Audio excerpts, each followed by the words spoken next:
to leave, but not fully retire in 2024 when my kids get out of college. I am staying because no one will pay me what I make at AT&T. True. Are you suggesting it may make sense to leave this year and get another lower paying job now? The answer is yes.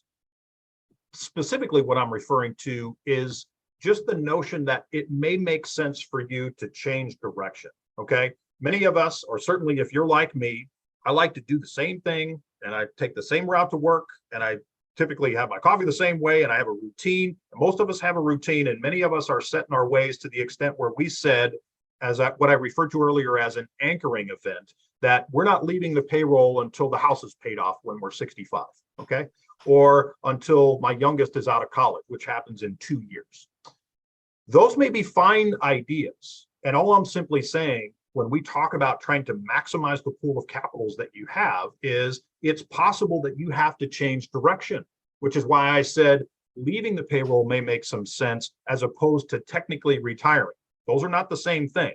So if you leave the payroll at AT&T because it makes the most sense for you to maximize everything you've worked an entire lifetime to accumulate, you might find that you will do just fine by accepting a smaller income stream for that 2 or 3 year gap that you're trying to fulfill, because it allows you to take advantage of controlling what you've worked an entire lifetime to accumulate and putting those funds to work for you without requiring any income from it.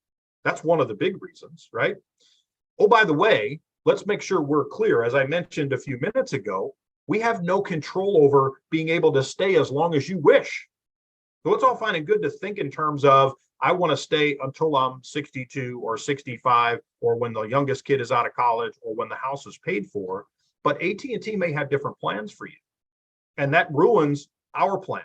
So all we're suggesting is that when you think in terms of trying to maximize your pool of capital, you might actually have to change directions. And even though that wasn't ideal, and I'm not trying to say it's the great thing to have to dust off the pen and try to update your resume for any reason, but the fact is, we've had real discussions with our folks that we've been talking to for years that have completely done a 180 simply because of the environment that we're in. And all I'm saying is that you should be cognizant of what that means to you so that you can make the best decision for you and your family.